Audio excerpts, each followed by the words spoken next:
watu wa kawaida wanaweza kuangalia mambo,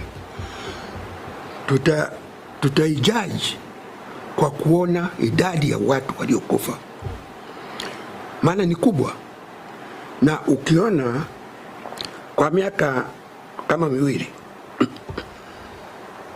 vyombo vya ulinzi na usalama vilikuwa vimeambiwa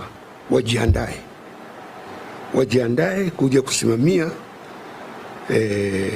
mchakato wa uchaguzi uwe huru, haki na amani. Kwa hiyo watu waliasumu vyombo hivi vimejiandaa kuja, kama kikitokea chochote wamejiandaa. Sasa tunajiuliza, walijiandaa vipi? Walijiandaa kwa bunduki na risasi, kwa sababu ndio wametumia zaidi. Nini waliandaa? Na hiyo ndio inatakiwa kuweza kujaji kama nguvu iliyotumika kwamba inafanana na mazingira.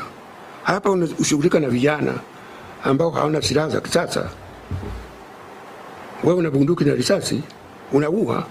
Sasa watangaze, ndio tunaweza kuamua kama kweli nguvu iliyotumika ilistahili.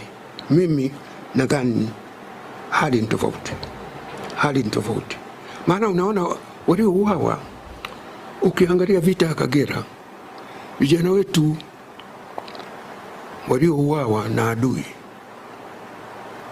ukilinganisha na hizi figures zinazozungumzia sasa, hawa waliokufa ni wengi zaidi kuliko ile vita.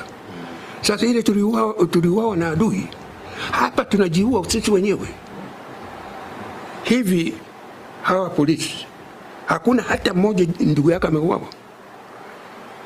Hawa kwenye vyombo vya ulinzi na usalama hakuna yeyote, ama viongozi hakuna hata mmoja ambaye ndugu yake ameuawa? Mheshimiwa Warioba, umenukuliwa kabla ya uchaguzi mkuu ukionya jeshi kuhusishwa na masuala ya siasa. Na bado ni msimamo wangu. Nilipozungumza mwezi Disemba mwaka uliopita baada ya uchaguzi wa serikali za mitaa, na nikisikia walivyokuwa wanaandaa wanajeshi, nikasema tukihusisha vyombo vya ulinzi na usalama katika siasa tutapata matatizo. Na specifically nikasema jeshi la ulinzi lisije likahusishwa kabisa katika siasa. Sasa tunaona matokeo yake ya vyombo hivi kuhusishwa na siasa, lakini kubwa zaidi